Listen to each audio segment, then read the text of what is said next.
Shalom Bapak Mama saudara-saudariku yang diberkati Tuhan.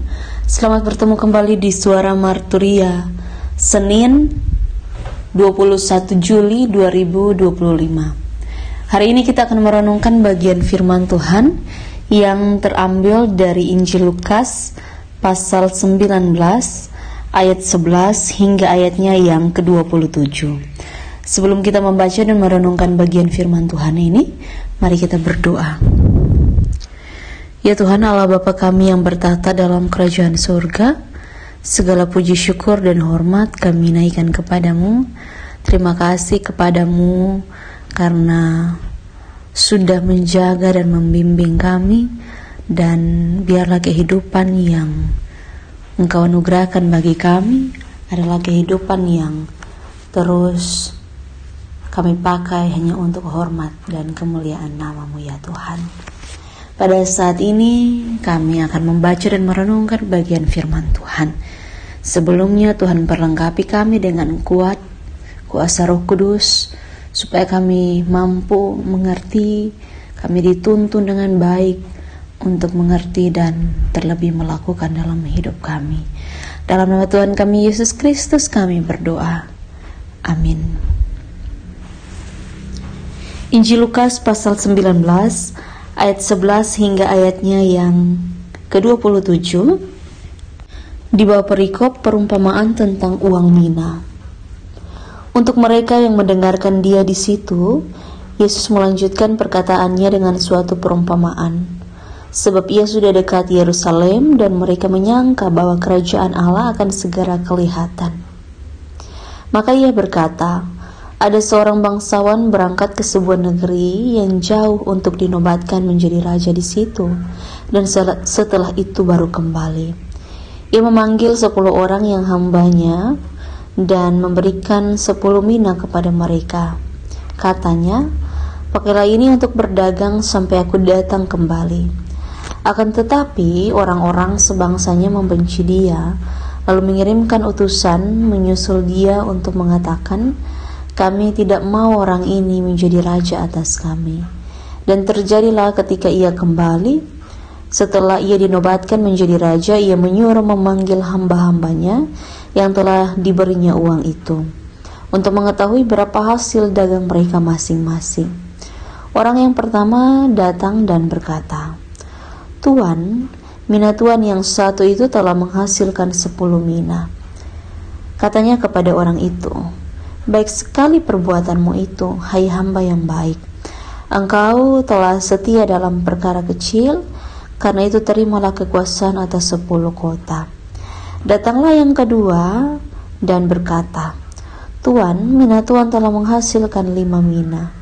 Katanya kepada orang itu, dan engkau kuasailah 5 kota.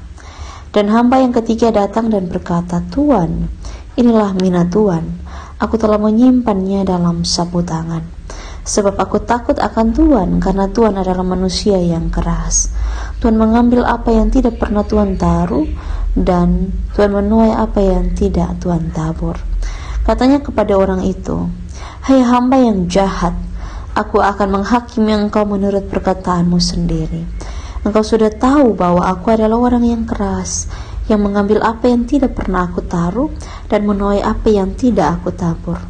Jika demikian, mengapa uangku tidak kau berikan kepada orang yang menjalankan uang?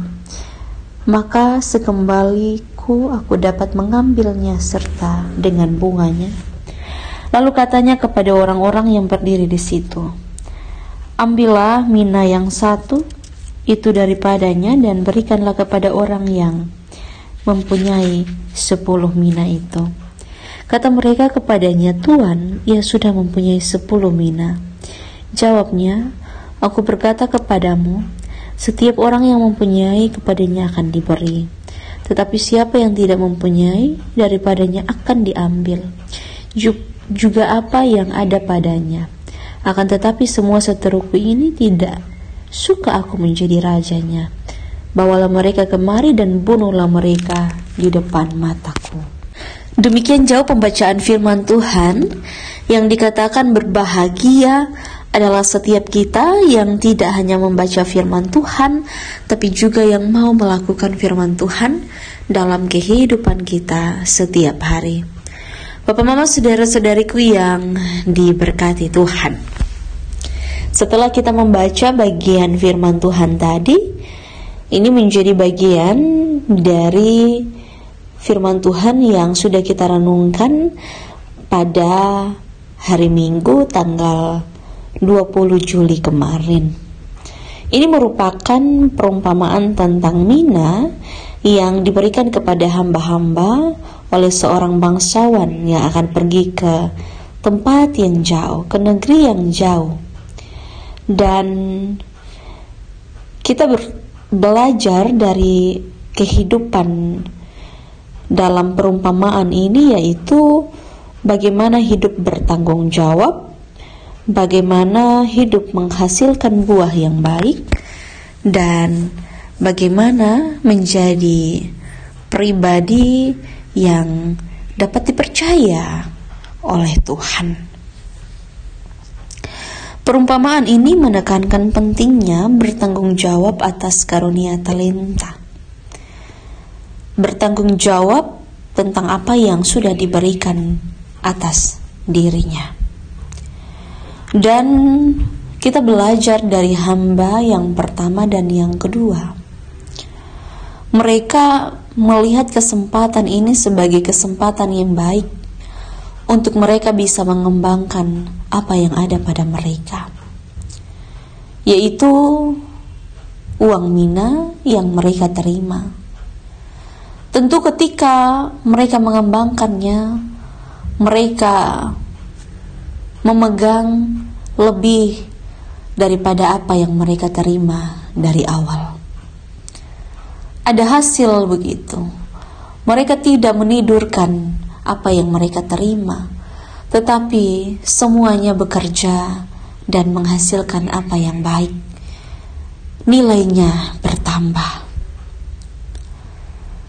Dan hamba-hamba yang baik ini tentu apa yang dihasilkan oleh mereka ini kita bisa dapat katakan bahwa mereka menghasilkan buah yang baik.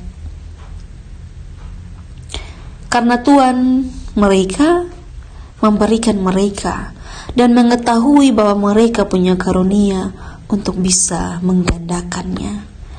Dan mereka melihat ini sebagai kesempatan untuk menggunakan karunia yang mereka miliki.